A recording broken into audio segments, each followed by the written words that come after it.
La peste. Camus.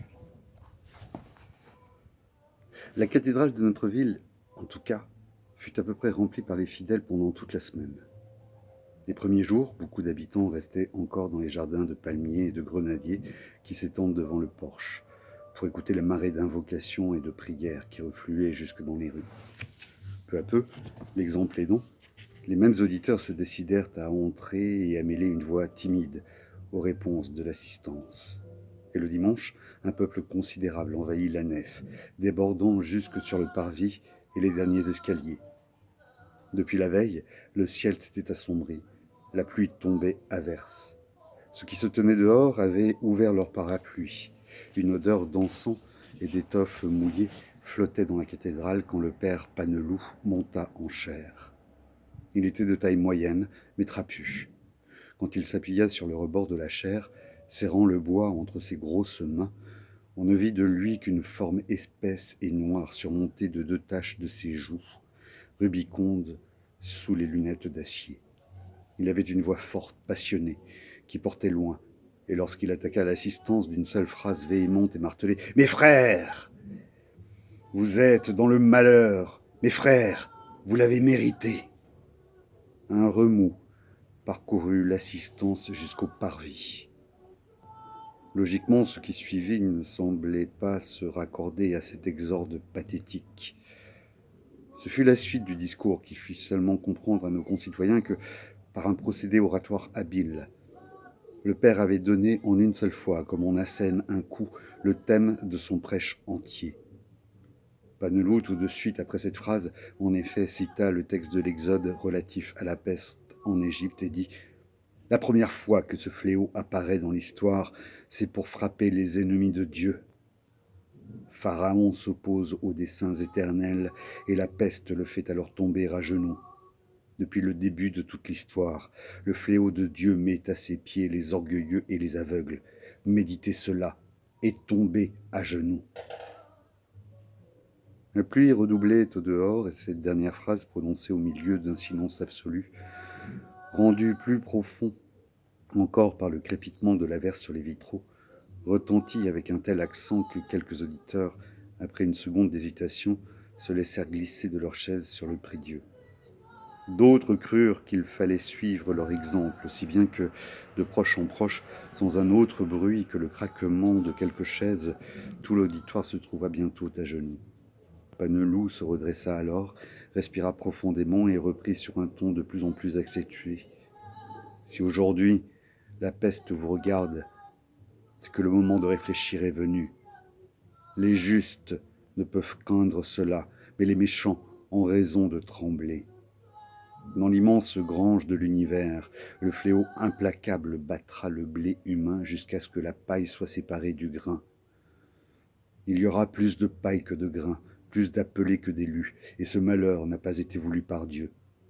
Trop longtemps, ce monde a composé avec le mal. Trop longtemps, il se reposait sur la miséricorde divine. Il suffisait du repentir, tout était permis. Mais pour le repentir, chacun se sentait fort. Le moment venu, on l'éprouverait assurément. D'ici là, le plus facile est de se laisser aller à la miséricorde divine qui fera le reste. Eh bien, cela ne pouvait durer. Dieu qui pendant si longtemps a penché sur les hommes de cette ville son visage de pitié, lassé d'attendre, déçu de son éternel espoir, vient de détourner son regard. Privé de la lumière de Dieu, nous voici pour longtemps dans les ténèbres de la peste. Dans la salle, quelqu'un s'ébroua, comme un cheval impatient. Après une courte pause, le père reprit sur un ton plus bas. On lit dans la légende dorée qu'au temps du roi Humbert, en Lombardie, l'Italie fut ravagée d'une peste si violente qu'à peine les vivants suffisaient-ils à enterrer les morts, et cette peste sévissait surtout à Rome et à Pavie.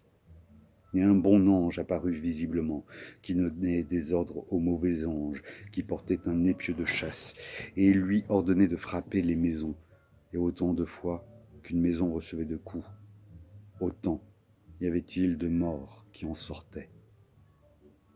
Paneloux tendit ici ses deux bras courts dans la direction du parvis, comme s'il montrait quelque chose derrière le rideau mouvant de la pluie. « Mes frères, dit-il avec force, c'est la même chasse mortelle qui court aujourd'hui dans nos rues. Voyez-le, cet ange de la peste, beau comme Lucifer et brillant comme le mal lui-même, dressé au-dessus de vos toits, la main droite portant l'épieu rouge à hauteur de sa main, la main gauche désignant l'une de vos maisons. À l'instant, peut-être, son doigt se tend vers votre porte, l'épieu résonne sur le bois. Un instant encore, la peste entre chez vous, s'assied dans votre chambre et attend votre retour. Elle est là, patiente et attentive, assurée comme l'ordre même du monde. Cette main qu'elle vous tendra, nulle puissance terrestre, et pas même, sachez-le bien, la vaine science humaine ne peut faire que vous l'évitiez. Et battus sur l'air sanglante de la douleur, vous serez rejetés avec la paille. Ici, le père reprit avec plus d'ampleur encore l'image pathétique du fléau. Il évoqua l'immense pièce de bois tournoyant au-dessus de la ville, frappant au hasard et se relevant ensanglanté, éparpillant enfin le sang et la douleur humaine pour des semailles qui prépareraient les moissons de la vérité. Au bout de sa longue période, le père Paneloux s'arrêta, les cheveux sur le front, le corps agité d'un tremblement que ses mains communiquaient à la chair, et reprit, plus sourdement, mais sur un ton accusateur. « Oui, l'heure est venue de réfléchir. Vous avez cru qu'il vous suffirait de visiter Dieu le dimanche pour être libre de vos journées. Vous avez pensé que quelques génuflexions le paieraient bien assez de votre insouciance criminelle. Mais Dieu n'est pas tiède. Ses rapports espacés ne suffisaient pas à sa dévorante tendresse. Il voulait vous voir plus longtemps, c'est sa manière de vous aimer, et à vrai dire, c'est la seule manière d'aimer. Voilà pourquoi, fatigué d'attendre votre venue, il a laissé le fléau vous visiter comme il a visité toutes les villes du péché, depuis que les hommes ont une histoire. Vous savez maintenant ce qu'est le péché, comme l'ont su Caïn et ses fils, ceux d'avant le déluge, ceux de Sodome et de Gomorrhe, Pharaon et Job, et aussi tous les maudits. Et comme tout cela l'ont fait, c'est un regard neuf que vous portez sur les êtres et sur les choses, depuis le jour où cette ville a refermé ses murs autour de vous et du fléau. Vous savez maintenant, et enfin, qu'il faut venir à l'essentiel. Un vent humide s'engouffrait à présent sous la nef et les flammes des cierges se courbèrent en grésillant. Une odeur épaisse de cire, d'étoux, un éternuement monta vers le père Paneloux qui, revenant sur son exposé avec une subtilité qui fut très appréciée, reprit d'une voix calme. Beaucoup d'entre vous, je le sais, se demandent justement où je veux en venir. Je veux vous faire venir à la vérité et vous apprendre à vous réjouir malgré tout ce que j'ai dit. Le temps n'est plus où des conseils, une main fraternelle étaient les moyens de vous pousser vers le bien. Aujourd'hui, la vérité est un ordre, et le chemin du salut, c'est un épieu rouge qui vous le montre et vous y pousse. C'est ici, mes frères, que se manifeste ainsi la miséricorde divine qui a mis fin en toutes choses, le bien et le mal, la colère et la pitié, la peste et le salut. Ce fléau même qui vous meurtrit, il vous élève et vous montre la voie. Il y a bien longtemps, les chrétiens d'Abyssinie voyaient dans la peste un moyen efficace, d'origine divine, de gagner l'éternité. Ceux qui n'étaient pas atteints s'enroulaient sous les draps des pestiférés afin de mourir certainement. Sans doute, cette fureur de salut n'est-elle pas recommandable?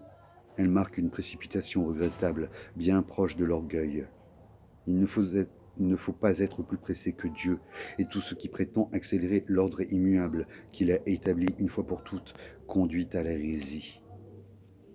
Mais du moins, cet exemple comporte sa leçon. À nos esprits plus clairvoyants, il fait valoir seulement cette lueur exquise d'éternité qui gîte au fond de toute souffrance. Elle éclaire, cette lueur, les chemins crépusculaires qui mènent vers la délivrance. Elle mène la volonté divine qui, sans défaillance, transforme le bien en mal. Aujourd'hui encore, à travers ce cheminement de mort, d'angoisse et de clameur, elle nous guide vers le silence essentiel et vers le principe de toute vie. Voilà, mes frères, l'immense consolation que je voulais vous apporter, pour que ce ne soit pas seulement des paroles qui châtient que vous emportiez d'ici, mais aussi un verbe qui apaise. On sentait que Paneloux avait fini. Au dehors, la pluie avait cessé. Un ciel mêlé d'eau et de soleil déversait sur la place une lumière plus jeune. De la rue montaient des bruits de voix, des glissements de véhicules, tout le langage d'une ville qui s'éveille. Les auditeurs réunissaient discrètement leurs affaires dans un remue-ménage assourdi. Le père reprit cependant la parole et dit qu'après avoir montré l'origine divine de la peste et le caractère punitif de ce fléau, il en avait terminé, et qu'il ne ferait pas appel pour sa conclusion à une éloquence qui serait déplacée, touchant une matière si tragique. Il lui semblait que tout devait être clair à tous. Il rappela seulement qu'à l'occasion de la grande peste de Marseille, le chroniqueur Mathieu Maret s'était plaint d'être plongé dans l'enfer, à vivre ainsi, sans secours et sans espérance. Eh bien, Mathieu Maret était aveugle. Jamais plus qu'aujourd'hui, au contraire, le père Paneloux n'avait senti le secours divin et l'espérance chrétienne qui était offerte à tous.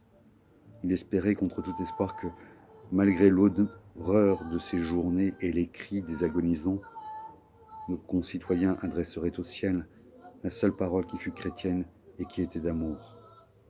Dieu ferait le reste.